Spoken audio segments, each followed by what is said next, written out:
Magandang araw mga mahal kong manonood. Ngayon ay tatalakayin natin ang isa sa mahahalagang pag-aaral sa laban sa mga Kastila na pinamanuan ni Francisco Daguhoy. Sino nga ba si Daguhoy? Ayon sa kasaysayan, si Francisco Sendrijas o mas kilala bilang si Francisco Daguhoy ay ang pinuno ng pinakamatagal at pinakamahalagang pag-aaral sa laban sa mga Kastila.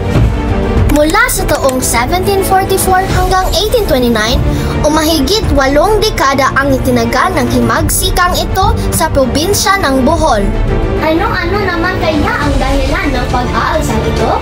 Ang sinasabing naging mitsa ng paghimagsik ni Daguhoy ay ang pagkamatay ng kapatid nitong si Sagarino habang may aarestuhing tao sa kabundukan alinsunod sa utos ng praileng si Gaspar Morales.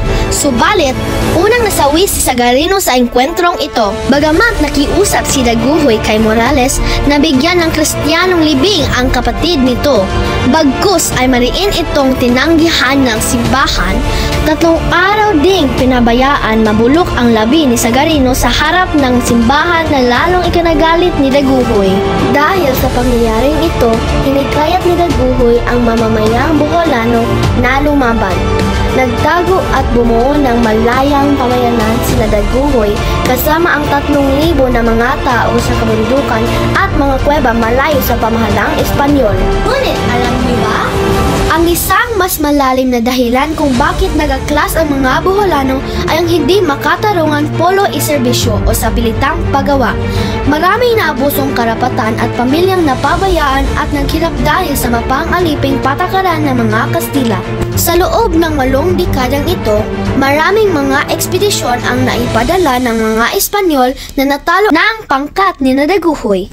Biruin niyo, 85 years naging malayang mamamayan ang karamihan sa mga Boholano, habang namamayagpag ang kolonyalismo sa iba't ibang panig ng bansa.